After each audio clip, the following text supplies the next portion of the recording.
Hello guys, ഇന്നത്തെ video എന്ന് പറഞ്ഞാൽ ന്യൂ ഇയറിൻ്റെ വീഡിയോ ആണ്. അത് ഞാൻ അപ്ഡേറ്റ് ചെയ്യാനായിട്ട് ഇത്രയും സമയമെടുത്തു. ഇപ്രാവശ്യം ഞാൻ ന്യൂ ഇയർ ആഘോഷിക്കാനായിട്ട് താമരക്കുളത്ത് വന്നു.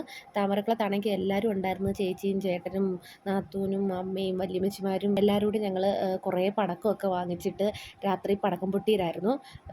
കുഞ്ഞാറ്റയാണ് ഈ പടക്കം പൊട്ടിക്കുന്നത്. നമുക്ക് നല്ല പേടിയായിരുന്നു. എങ്ങനെയൊക്കെയോ പൂത്തിരിയും ഇങ്ങനത്തെ പടക്കമൊക്കെ പൊട്ടിച്ചു. ഞങ്ങളെല്ലാവരും കൂടി ചേർന്നിട്ടാണ് പൂത്തിരിയൊക്കെ കത്തിക്കുന്നത്. ഡിസംബർ 31 ഞങ്ങൾ ഒരു 6 മണിയായപ്പോൾ സ്റ്റാർട്ട് ചെയ്തതാണ് പടക്കം പൊട്ടിയിട്ട്.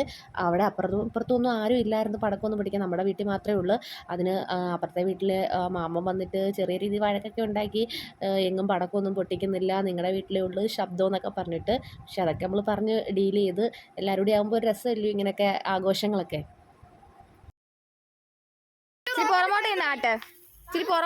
എൻ്റെ കിഴി വന്നാട്ടാതെ. ഇപ്രാവശ്യം ഞങ്ങൾ ന്യൂ ഇയർ ആഘോഷിക്കാൻ ആലപ്പുഴ ബീച്ചിൽ പോകാനാണ് കരുതിയിരിക്കുന്നത്. അവിടെ കാർണിവൽ ഉണ്ടെന്ന് ചേട്ടനും ചേച്ചിയും എല്ലാവരും കൂടി കാറിനകത്ത് പോയിട്ട് വരാമെന്നുള്ള പ്ലാനിങ്ങിലാണ്. അതിനുവേണ്ടി ഒത്തിരി ഡിലേ ആയി. 7 മണിക്ക് അവിടെ നിന്ന് ഇറങ്ങണമെന്ന് പറഞ്ഞതാണ്. പടക്കമൊക്കെ പൊട്ടിച്ച് വന്നപ്പോഴത്തേക്കും സമയം ഒരു 8 മണിയൊക്കെ കഴിഞ്ഞു. എന്നാലും ഇവിടുന്ന് ആലപ്പുഴ വരെ പോകണമെങ്കിൽ ഒരു 1.5-1.25 മണിക്കൂറത്തെ യാത്രയുണ്ട്. ട്രാഫിക്കൊക്കെ ഉണ്ടെങ്കിൽ 2 മണിക്കൂറെങ്കിലും എത്തും. അങ്ങനെ 8:30 ആയപ്പോഴത്തേക്കും ഇറങ്ങി. ഒരു 9:30, 10:30 ആയപ്പോഴത്തേക്കും ഞങ്ങൾ ആലപ്പുഴ ബീച്ചിലെത്തി. അവിടോട്ട് വന്നപ്പോഴോ ഭയങ്കര തിരക്കായിരുന്നു. വണ്ടിയൊക്കെ പാർക്ക് ചെയ്യാൻ തന്നെ ഭയങ്കര ബുദ്ധിമുട്ടായിരുന്നു. അങ്ങനെ ഞങ്ങളൊരു ആ ബീച്ചിൻ്റെ അവിടെ ഒരു കിലോമീറ്റർ പുറകിലായിട്ട് മാറ്റിയാണ് ഞങ്ങൾ വണ്ടി സേഫായിട്ട് പാർക്ക് ചെയ്തത്. വണ്ടി പാർക്ക് ചെയ്തതിന് ശേഷം അവിടുന്ന് ഒരു കിലോമീറ്റർ ഞങ്ങൾ ബീച്ച് വരെ നടക്കുമ്പോൾ ഇഷ്ടംപോലെ ആൾക്കാർ ആ റോഡിലൂടെയും സൈഡിലെല്ലാം നിങ്ങൾക്ക് കാണാൻ പറ്റും. വണ്ടി ഇങ്ങനെ തുരുതുരാന്ന് പാർക്ക് ചെയ്തിട്ടേക്കുവാണ്. ബ്ലോക്കും ഉണ്ടായിരുന്നു. അങ്ങനെ ഞങ്ങൾ ചെന്നപ്പോഴത്തേക്കും ഗാനമേള സ്റ്റാർട്ട് ചെയ്ത്.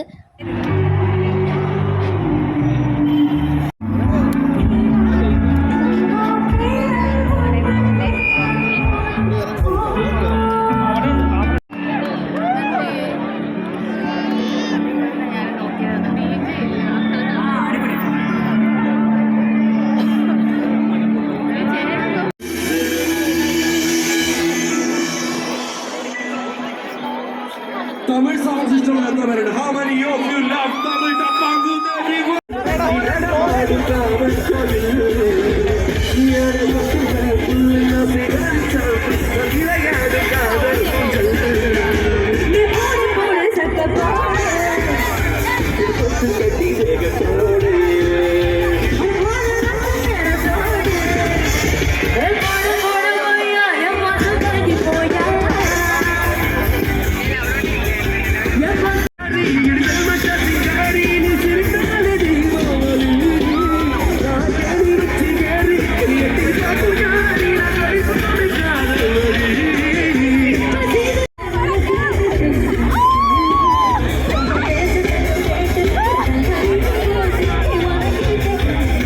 ഗാനമേളയൊക്കെ നടന്നുകൊണ്ടിരിക്കുകയാണ്. ചേച്ചി ഭയങ്കര ഉഷാറിലാണ് ഡാൻസൊക്കെ കളിക്കാനായിട്ട്. അങ്ങനെ ഞങ്ങൾ കുറച്ച് നേരം ഗാനമേളയും കേട്ട് ഡാൻസൊക്കെ കളിച്ചിട്ട് ഞങ്ങൾ ബീച്ചിലോട്ട് കുറച്ച് നേരം ഇറങ്ങാമെന്ന് വിചാരിച്ച് അങ്ങനെ ബീച്ചിൻ്റെ അടുത്തോട്ട് നടന്നു.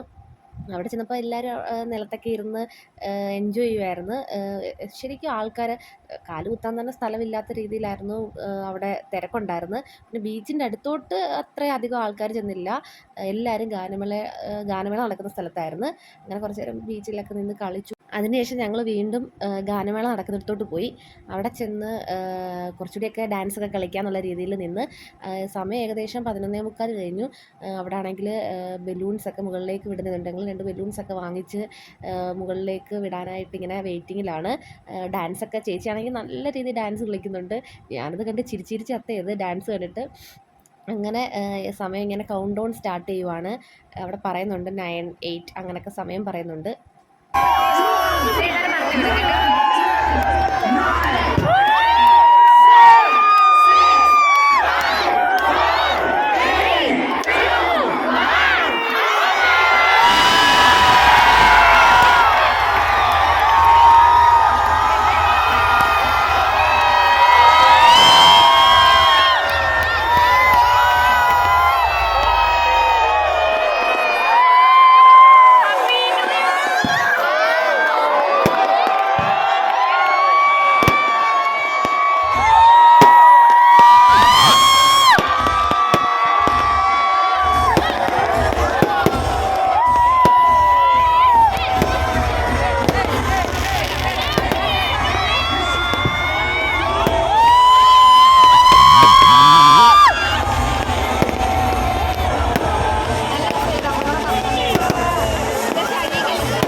അങ്ങനെ 12 മണി കഴിഞ്ഞ് 2026 കടന്നു. അത് കഴിഞ്ഞിട്ട് ഞങ്ങൾ നേരെ കാർണിവൽ നടക്കുന്ന അവിടോട്ട് ചെന്നു. അവിടെ കുറേ റൈഡും കാര്യങ്ങളൊക്കെ ഉണ്ട്. പിന്നെ അവിടെ ബജ്ജി, ചായ അങ്ങനത്തെ കുറച്ച് സാധനങ്ങളൊക്കെ ഉണ്ട്. ഞങ്ങൾ പിന്നെ ബജ്ജിയൊക്കെ വാങ്ങിച്ച് കഴിച്ച് റൈഡിലൊന്നും കയറാൻ നിന്നില്ല. ഓൾറെഡി ഞങ്ങൾ 8:30 ആയപ്പോഴത്തേക്ക് ഇറങ്ങിയതാണ്. 10 മണിയായപ്പോൾ ഞങ്ങൾ ഇവിടെ എത്തിയെങ്കിലും 11, 12 അങ്ങനെ 2-3 മണിക്കൂർ കൊണ്ട് നടപ്പും ഡാൻസ് കളിയൊക്കെ ആയിട്ട് ഞങ്ങൾ സത്യം പറഞ്ഞാൽ കുറച്ച് ക്ഷീണിക്കുകയൊക്കെ ചെയ്തു. ഞാനും കുറച്ച് നേരം ഡാൻസൊക്കെ കളിച്ചായിരുന്നു. പക്ഷേ മൊത്തത്തിലൊരു ചമ്മലൊക്കെ, അത്രയും ആൾക്കൂട്ടത്തിൻ്റെ ഇടയിൽ നിന്നിട്ട് ഡാൻസൊക്കെ കളിക്കുക ഒരു ചമ്മലൊക്കെ എനിക്കുണ്ടായിരുന്നു. എങ്കിലും ചേച്ചിയുടെ ആ ഒരു എനർജി കാരണം കൂടെ നിന്ന് എന്തായാലും കളിച്ചു. ന്യൂ ഇയറിൻ്റെ അന്ന് ചേച്ചി ഭയങ്കര എൻജോയ് ചെയ്യുന്നുണ്ടായിരുന്നു. പുള്ളിക്കാരിക്കാണെങ്കിൽ ഇങ്ങനെ ലൈഫൊക്കെ നല്ല രീതിയിൽ എൻജോയ് ചെയ്യണം അങ്ങനത്തെയൊക്കെ ടൈപ്പാണ്. ഹസ്ബൻഡും അത് തന്നെയാണ്, എല്ലാത്തിനും കട്ടയ്ക്ക് കൂടെ നിൽക്കുന്ന കൂട്ടത്തിലാണ്. ന്യൂ ഇയറൊക്കെ ആഘോഷിച്ച് ഞങ്ങൾ 1 മണിയൊക്കെ ആയപ്പോഴത്തേക്കും അവിടുന്ന് തിരിച്ചു.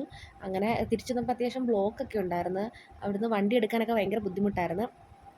അങ്ങനെ ഞങ്ങൾ വരുന്ന വഴിയിൽ ഫുഡൊക്കെ കഴിച്ച് വീട്ടിലെത്തിയപ്പോഴത്തേക്കും ഒരു 4 മണി.